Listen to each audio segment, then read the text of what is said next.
So this week for the Barber Project, I'm going to continue on with The Clue in the Crumbling Wall. And I'm wearing a special t-shirt that says read on it that one of our MITA members sent to me, and that was so kind, and I'm excited to be wearing it while I read today. The chapter we're on is chapter 16, The Search Resumed. George and Bess studied the paragraph to which Nancy had pointed. It was a quotation in Old English, and they could not make it out. Nancy, who had learned to read the works of Old English poet Chaucer in school, eagerly translated it. I have hid my treasures in the niches of the cloister, through which, all unsuspecting, the gay men and fair ladies pass each day to bathe, she read. Sounds quaint, said Bess, but how does it help us? Those words were written a long time ago about people who visited at the English castle, I suppose, and walked through a cloister in the garden to go bathing. Why, don't you see? Nancy cried excitedly. Ira Heath built his estate here to resemble the one in England. Probably both he and his son knew about the cloister. Granted, nodded George, but where's our clue, Nancy? If the Heaths had a treasure to hide, wouldn't their cloister have been a good place in which to put it? I have hid my treasures in the niches of the cloister, George repeated the words softly. Is there a cloister in the Heath Gardens? I haven't seen one.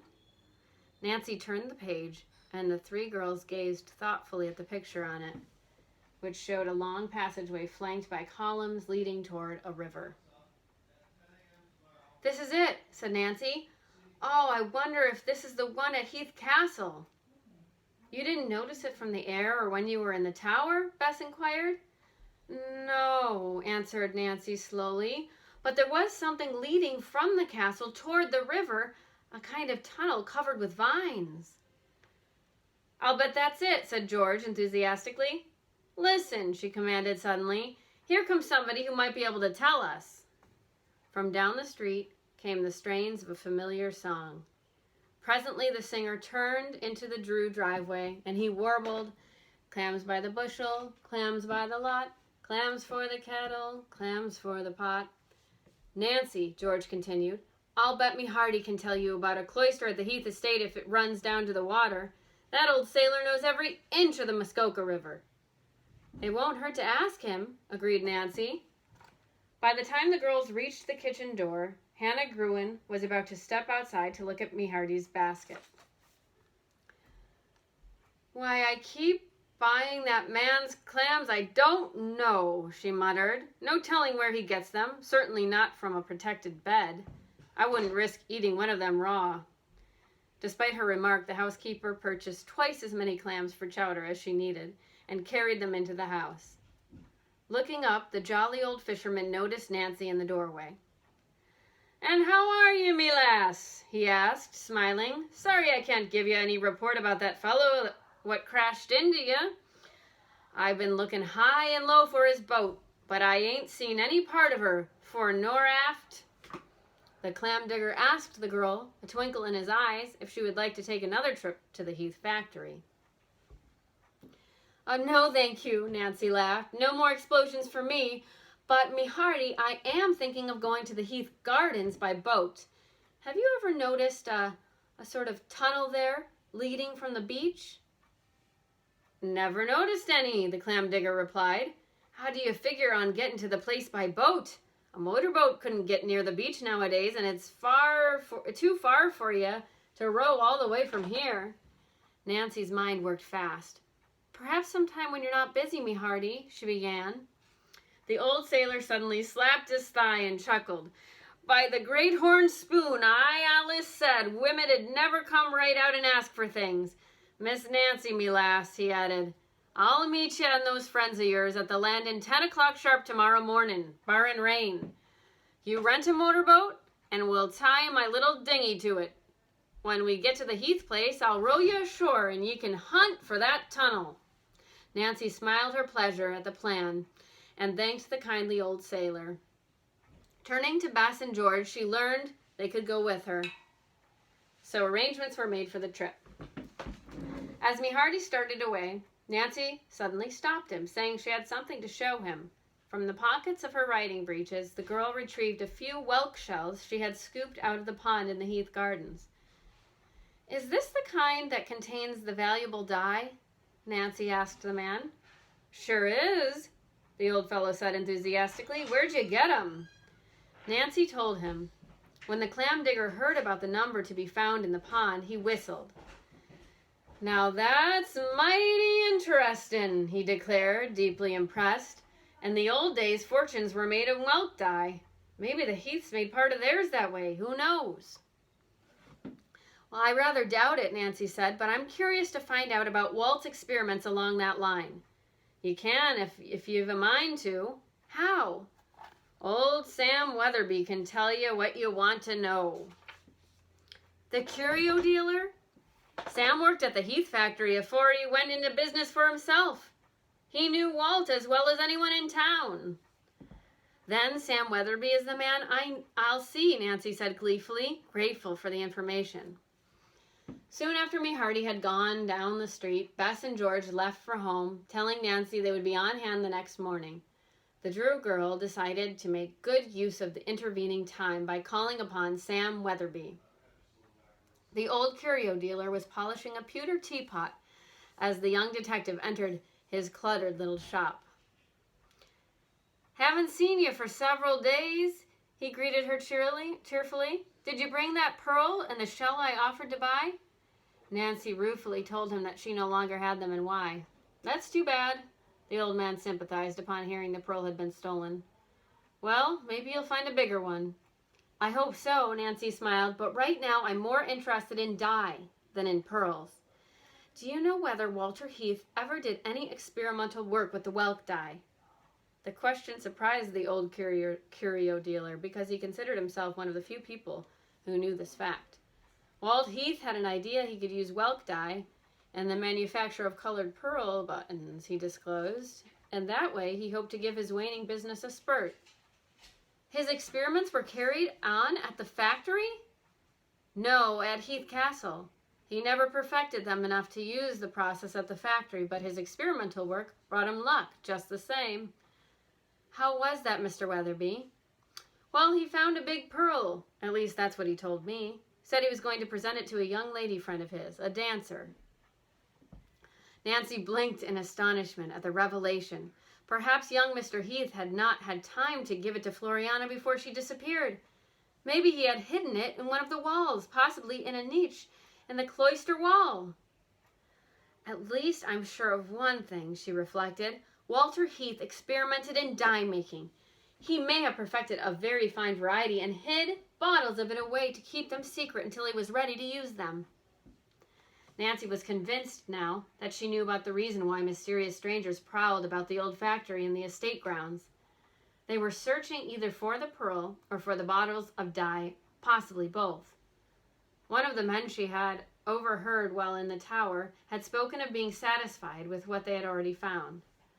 Thanking the curio dealer for his information, Nancy turned to leave. An object in the show case caught her eye. Resting in a velvet case was the antique watch charm she knew Mr. Weatherby had bought from Hector Keep. "Handsome, isn't it?" the old man inquired, removing the charm from its case. "An old English family design, a genuine heirloom." Nancy admired the piece of jewelry. Mr. Weatherby also showed her a pair of earrings, a bracelet, and a brooch, all bearing the same design. "Hector Keep sold me the entire estate," the dealer revealed. "That lawyer is a hard customer, though. He haggles for the last penny." "You say Mr. Keep inherited these from English ancestors?" Nancy asked. "That's what he said. Between you and me, I think he picked him up from a client who couldn't pay the bill." Nancy did not disclose her own thought on the subject. Had Hector Keep come honestly by the watch charm and the other pieces of jewelry? The girl told herself sternly that she must not mistrust the lawyer because she disliked him. When Nancy reached home, she learned that during her absence, a long-distance telephone call had come from Hopewell. Either she or her father was to get in touch with the man who had telephoned. He was a detective, Mrs. Gruen told her, and he wouldn't give me the message. Nancy put in the call to the police station at Hopewell and identified herself. The plainclothesman was out at the time, but had left his report for her. The stranger he had shadowed the night before had driven to River Heights. From there he had gone on to meet another man at the abandoned Heath button factory. If only I knew who that person was, Nancy exclaimed. I have a description of him, said the police sergeant, reading it. From the description of the strange man, the girl was almost certain he was the same fellow she suspected had damaged the motorboat she had rented. Our detective said to tell you he was sorry he had to come back to Hopewell without learning more, the policeman concluded, but, of course, it's really out of his territory. We suggested that you have River Heights police help you from now on. Nancy thanked the man, saying her father would get in touch with him later. For several hours, in fact, until bedtime, she kept trying to figure out this latest angle to the puzzle. Her father was to be away overnight, so she could not discuss the matter with him. She did talk it over with Hannah Gruen, but that good woman had nothing to offer except advice about the girl using caution in her sleuthing. Nancy was up early the next morning. She was the first of those who planned the trip to Heath Castle to arrive at the landing. By telephone, she had made arrangements to rent the same motorboat she had before.